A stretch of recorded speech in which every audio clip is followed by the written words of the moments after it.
Chair and fellow speakers, the French Alps, the year 1984. I'm lying on a comfortable, fabulous hotel bed.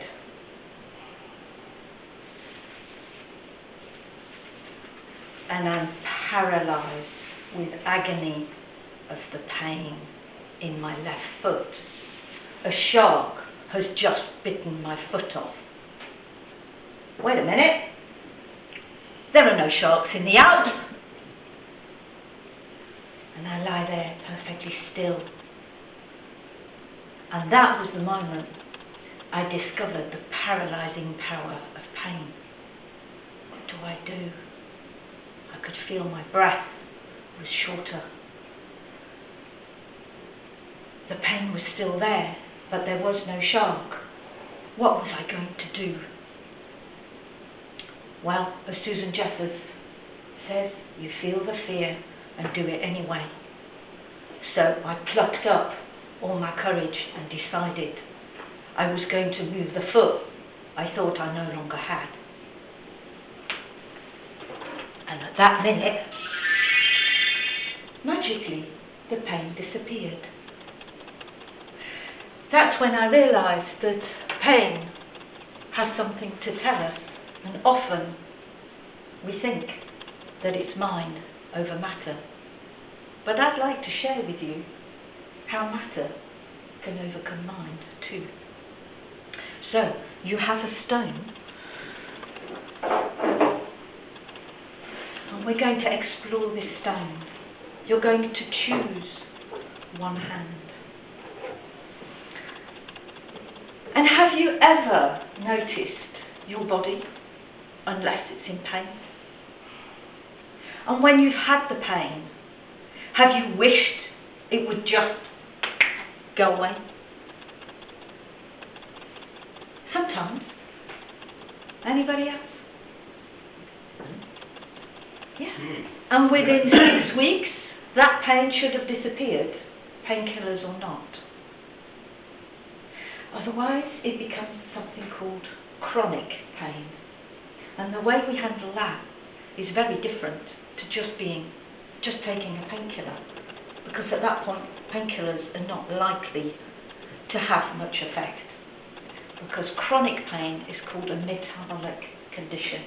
So it's involving lots of other symptoms rather than simply the response from something that's happened in our body telling our brain it's dangerous. There's a problem and we need to attend to it. There are people who can't feel pain, and there's something called diabetic neuropathy, where they are losing the sensation of pain, and it can be very dangerous because they might walk on a piece of glass and not realise, and then it gets infected, and eventually they might have to have an amputation. So pain is actually there to help us. But when it lasts beyond 6 weeks, it's a problem. So rather than advocate, let's just leave it, this is how you might deal with it. So pick up your stone and notice it. Just notice that probably both your hands feel exactly the same at the moment. One's got a stone, one hasn't, but essentially they feel the same. And weigh your stone. If you had to put it in grams or pounds and ounces, in your mind, how much does it weigh? And what's the texture? And the temperature may be a bit cooler than you would like it, or if you're feeling rather warm, cooling and enjoyable.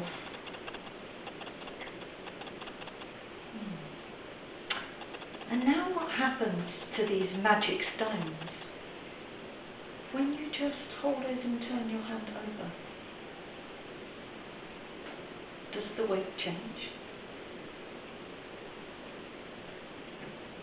Hands up if it does. Oh, yeah. 2, 3, 4 magic stones. Yes. So now, what is it that you're expecting it to weigh in the other hand if you transfer it over?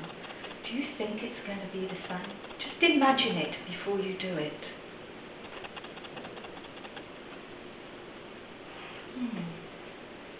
What is this hand going to have to resist or maybe support? How much effort do you have to put in that hand? And then when you're ready, just transfer the weight over.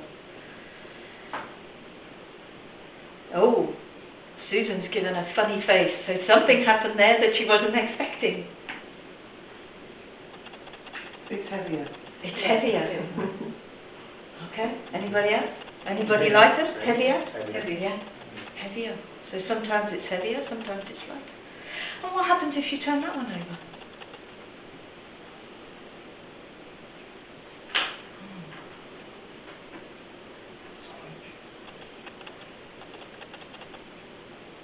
So, you've discovered magical stones. They change their weight depending on what you're doing. And this is exactly what can happen with your body.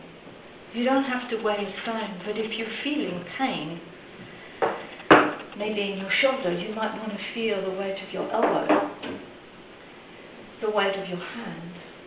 When you're driving, you can allow the weight of your elbows to release. Let gravity happen. And that can bring you to a place where you're actually having a conversation with your body, where you're not in this fight, flight, oh my goodness, I'm in pain, I must run away, what am I going to do? But what is that danger signal about? What is it that it has to share with us? This is the way that we can begin to treat chronic pain.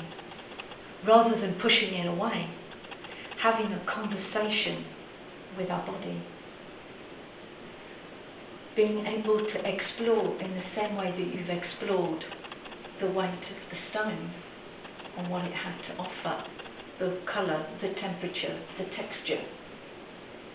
And maybe your body will reveal in the same way that it revealed to me that the reason my foot was bitten off by a shark is because my subconscious was worried about the fact I was intending to jump over the front end of this hut that we'd spotted on the way up in the chairlift on our skis.